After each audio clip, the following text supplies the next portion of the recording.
I've spent years doing hundreds of paintings that have water surfaces and reflections in them.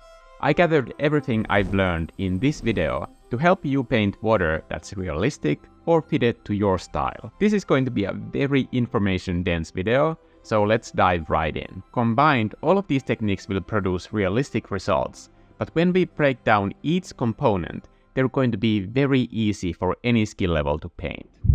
It's easy to get lost when painting water, and the most important skill I've learned over the years is to follow these steps in the right order.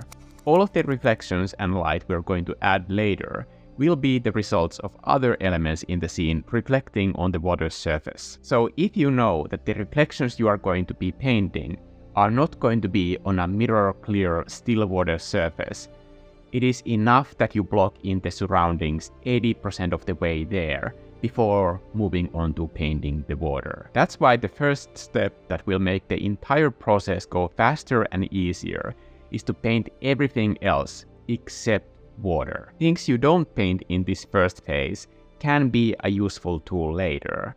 In this piece, you see me prioritizing the pose, lighting, and color blocks of this flying forest sausage.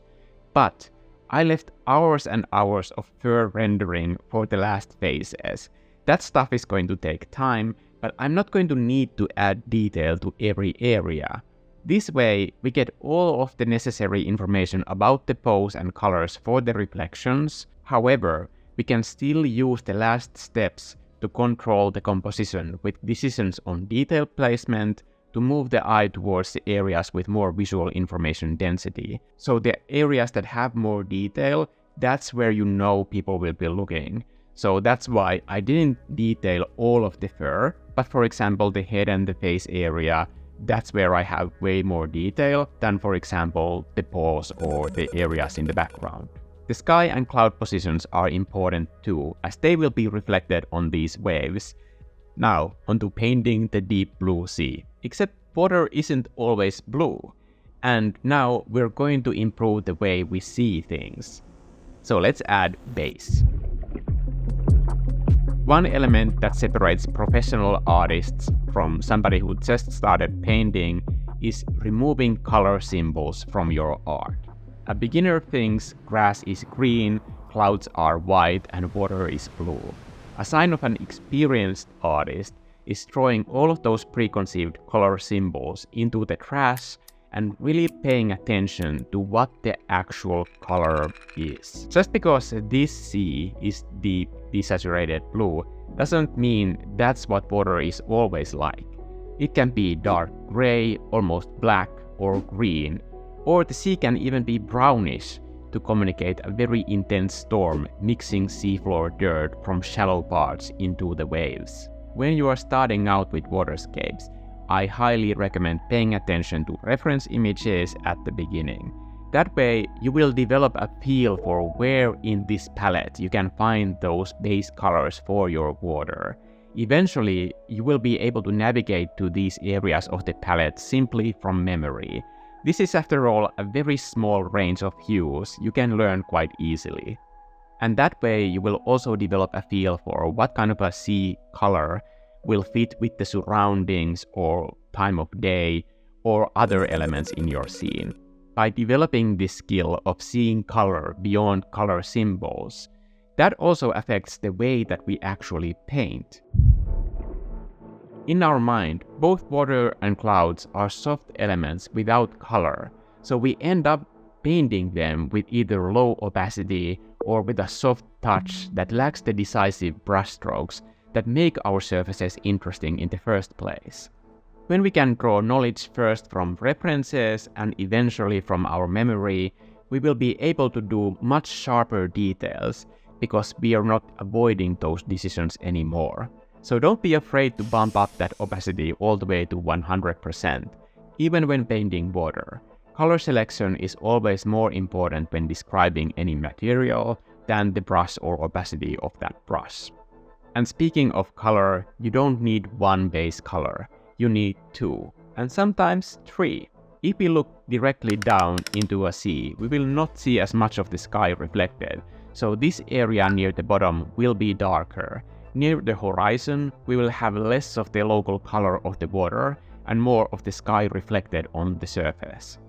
When we are doing a horizon like this, remember that it's going to be a dominant composition element.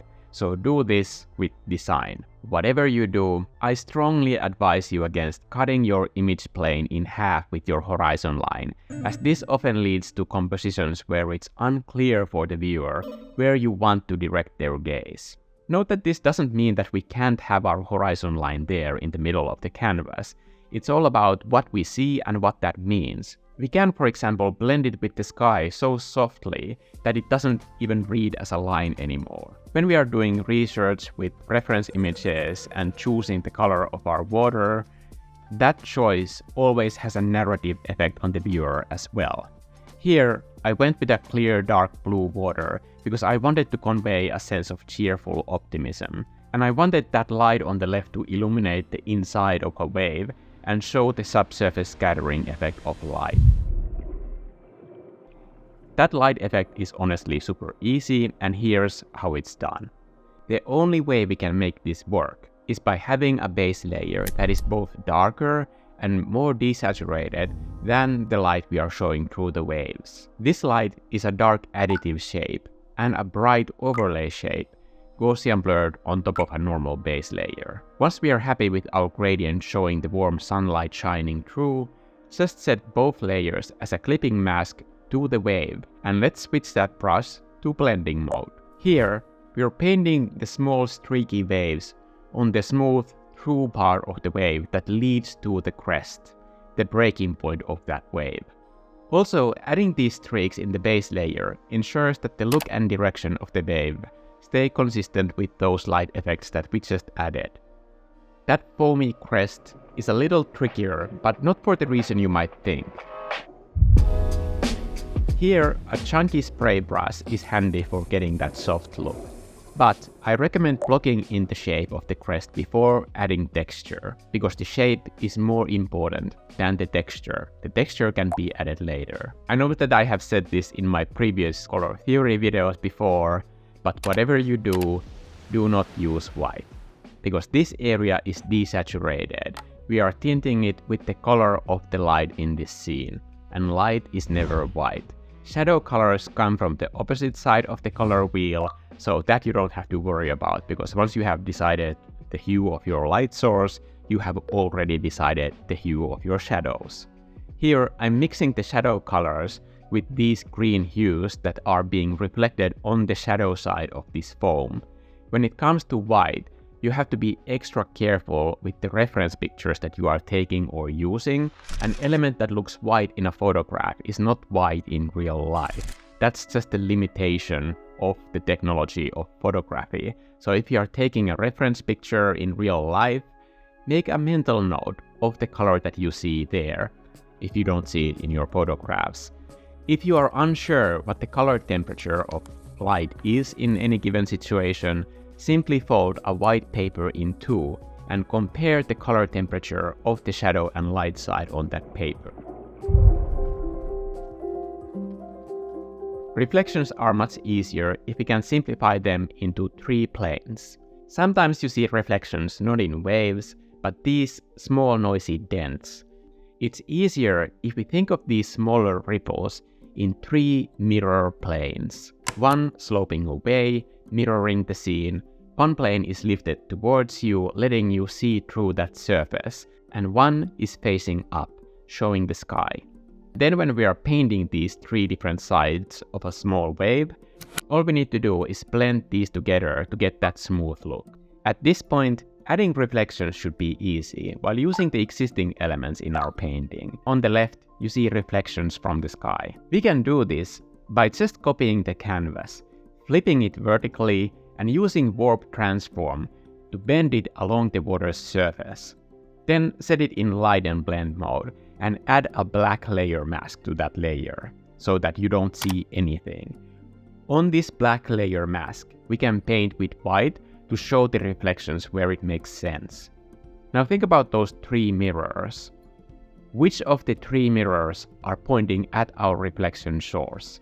Since we added that black layer mask, it might be unclear where this lighten layer is even visible, but for that we can simply have a second dummy layer in lower opacity to show all the possibilities where we can paint in these reflections. If we want to further emphasize the distortions of these waves, we can use liquify tools and lightly brush along the shapes of these waves. With liquify, less is always more because this is a highly noisy tool, so please don't go overboard with this.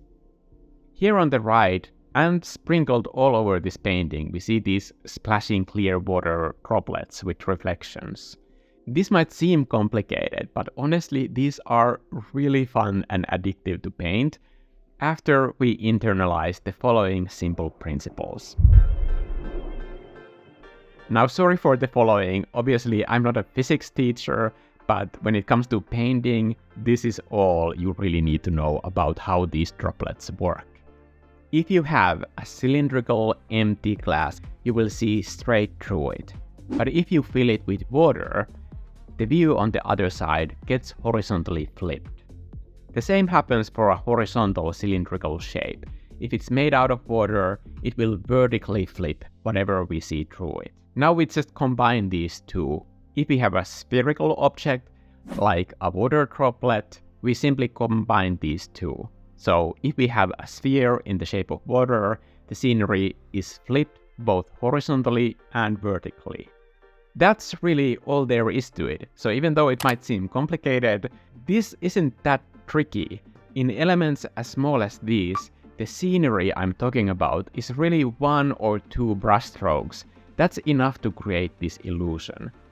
Remember that the surface of that water droplet is still highly specular, so add a highlight to the direction of your sunlight and then you're done. That's all there is to painting water droplets like these. And if you want to get fancy with this, you can copy the canvas and bend it with liquify tool in the shape of that water shape in areas like these, but that's optional. Both of the paintings covered in this tutorial use camera techniques I've learned from photography to serve the composition. Here's the first one. One of the composition techniques you can use is a fake focal range of the lens. So here, the imaginary camera is focused on this corgi. These droplets that are stuck to the camera are too close to be in focus, and the same goes for the distant waves in the background. Here, we're painting water that's hitting the lens of the camera. This is to create depth in the scene, and in the corners, we're using it as a composition trick to eat away the contrast from the sides of the canvas, because they are both blurred and they are reducing the contrast in the corners. Even if they are blurred and bigger, the same tricks as with water droplets are all you need to do this. Essentially, these are copies of the canvas that are blurred and liquefied at the edges. In flat areas of the droplets, light doesn't bend like at the edges of the droplet, where the corner tension of water gives it that thick, round shape. So that's how you paint a wave. Now let's level up and work with a more complicated scene. By the way, if you want to see a real-time process of both of these paintings, all of the live streams along with tons of other art tutorials are on this channel's membership. For example, recently I have added videos on how to paint foliage and trees. Thank you for all of the members for making free videos such as this one possible. Now let's tackle the unique challenges of sketching water scenes. I sketched this lake view with the intent of having as many forms of water as possible. When a painting has this much water as the main focal point of the whole piece, I have to add a special rule to not painting the water first. Now that we know how to add reflections, when you're planning the composition of your piece, I recommend quickly blocking in rough estimations of where reflections go in blocks. Water surface might look really noisy, but you still want your main elements to be clear, distinct shapes. And that includes the reflections. Having more elements like this comes down to one simple rule: checkerboarding. Each dark and light area is next to a zone that can provide value contrast for it. If you want to practice this, you can try sketching with only 100% white or black. By the way, those practice pieces can be turned into full paintings, so if it works in 100% black and white, It's not going to be a disaster when you add colors to it. Once you're happy with your blocking like this, paint the shoreline in more detail and paint a base for the bottom of the lake. Transparency of water isn't rocket science. There's actually a very simple rule to knowing when it occurs. Here you will see that we added only detail to the nearest foreground elements down here in the bottom, where our gaze isn't reflected off from the surface, but we're seeing straight through it. I added blur to these details to make them less focused. Let's remember that this is still the bottom of the canvas, and that's not where we want to focus all of our attention. The only scenario where we wouldn't see through the surface like this would be if a bright light, like sun, is directly being reflected here. As a simple rule to paint reflections, think about yourself outdoors looking at your iPad. You will see what's on your screen, but if you are pointing that screen directly at the sun or a bright cloud, that bright cloud will be pretty much the only thing you will see. Water surface works exactly that same way. Sunlight that goes through the water surface can either condense or spread out on the convex and concave shapes of those ripples, and this turns into those caustic light effects you see underwater. These can be either painted, or if you're cheap like me, you can cheat like this. Fill a layer with dark color, it really doesn't matter what the color is. Go to Noise, press this button to set the noise into Riches mode, bring up the scale and set both octave and turbulence into low values. Then blur it a little bit. Now I need you to look at your scene like it's a 3D park square with a tile floor. Simply set this layer into additive blend mode and lower the opacity. Now transform it by pulling each corner into the right perspective for your scene. Adjust the hue and saturation if needed. That might be cheap, but that just saved me an entire afternoon of painting. The upper horizon line here hides an effective but simple composition technique. Left side of the painting here is empty, simply to show the reflection of the sky. This divide was already planned out in that checkerboarding phase, before the reflections were even added in. What you paint on the distant shores of calm bodies of water might be a tiny element in the distance, but the reflections will be a major part of any composition. So it's better to treat these as fundamental building blocks in these kinds of landscapes. A clear surface will show almost a perfect reflection, but these ripples will make the details almost like vertical streaks up here, as we are seeing the reflection only through the very peak of these small waves. Water might not be solid, but it will still have to describe volume and perspective. For this, we have two helpful tools.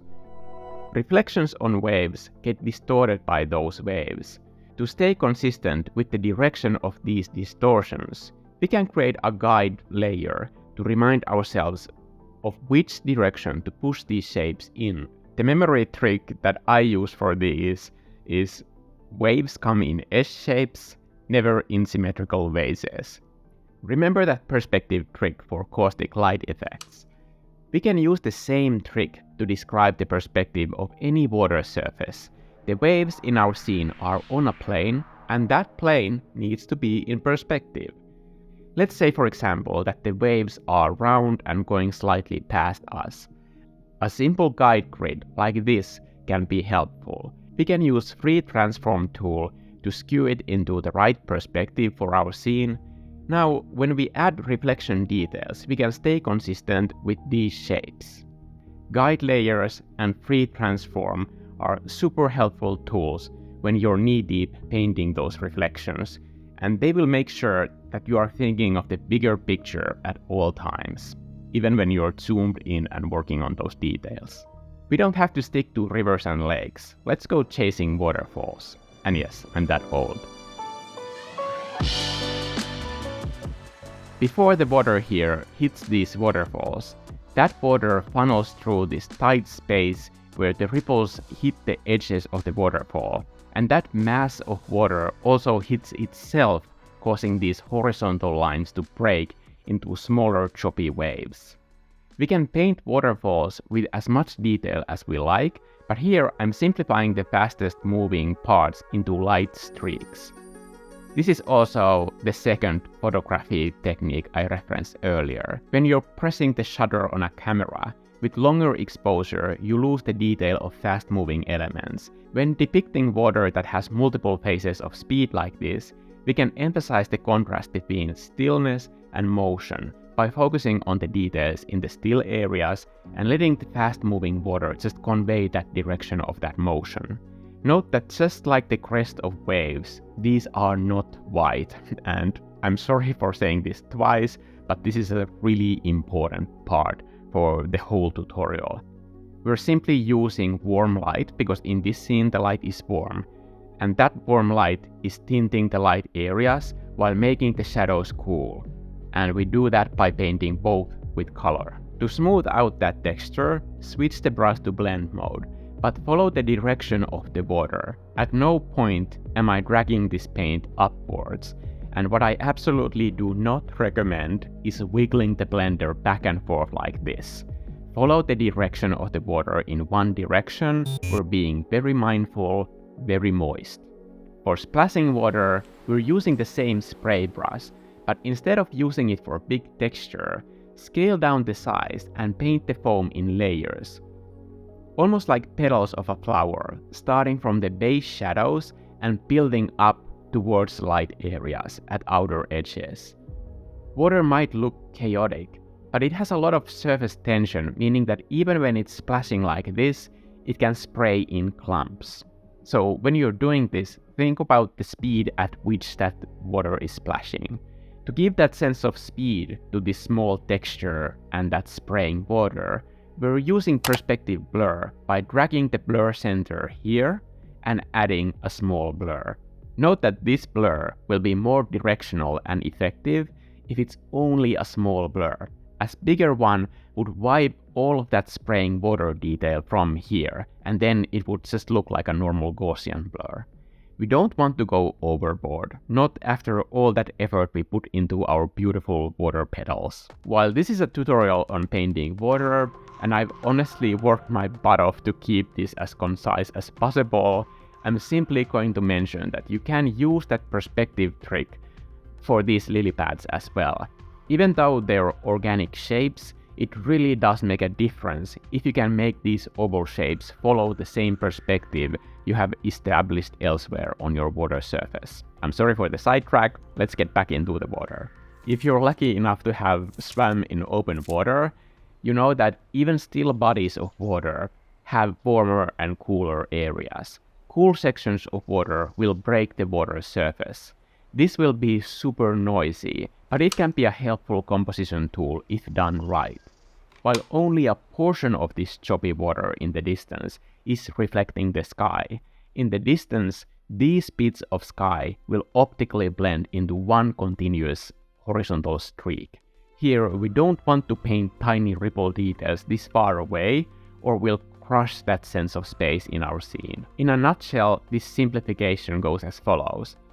The further the element, the less detail it needs. For these, a simple horizontal line will do, as long as you stay consistent with the color of your sky. Now comes the important part, which is restraint and how to use this information. Since you made it this far, clearly you're committed to learning, and you are the kind of person whose opinion matters the most to me. Let me know what kind of tutorials you'd like to see in the future, and to make everyone feel super uncomfortable, try to include the word moist in your comment. You don't have to give any context for the word moist, you can just put it in a sentence. I don't want to lie and say that this is somehow easy to me. The hardest part in all of this has been to have that restraint and patience with the highlights. That's why I have repeated the no white rule so many times. When painting water, it can be so tempting to just splash white sparkly bits. And I'm not going to say that this is not fun. Of course it is fun, but it comes at a cost. We really don't want to paint ourselves into a corner by going too bright too soon. Here, the sun is behind the person looking at this scene. And even though we don't see the sun, we know it should be reflected on the surface of these tiny waterfall steps. Now, this is only possible if there is still room to go brighter here. To emphasize the color of light in these sort of glints of sunlight, you can use additive glows to make the eye travel between those areas. If you have seen my color theory video, these are magnets. Neither of these paintings is supposed to be photorealistic, but I hope that by showing how these simple properties of water and light work, you can invent scenes that don't actually exist. I always recommend using references, but by arming yourself with this information, you are not tied and restricted by your references. You can use your references as a stepping stone to execute your story and the vision that you want us to see. Remember that just because you can paint realistic water now, doesn't mean that you have to. Always consider the message of your piece and use your own judgment on what elements would enhance that story in the most powerful way. I don't always paint realistic water, because for some pieces that would just be a distraction. Sometimes I take one or two of these properties of water, and that's enough to enhance that story. While working on your waterscapes, I recommend watching this video, and let's level up our art skills together.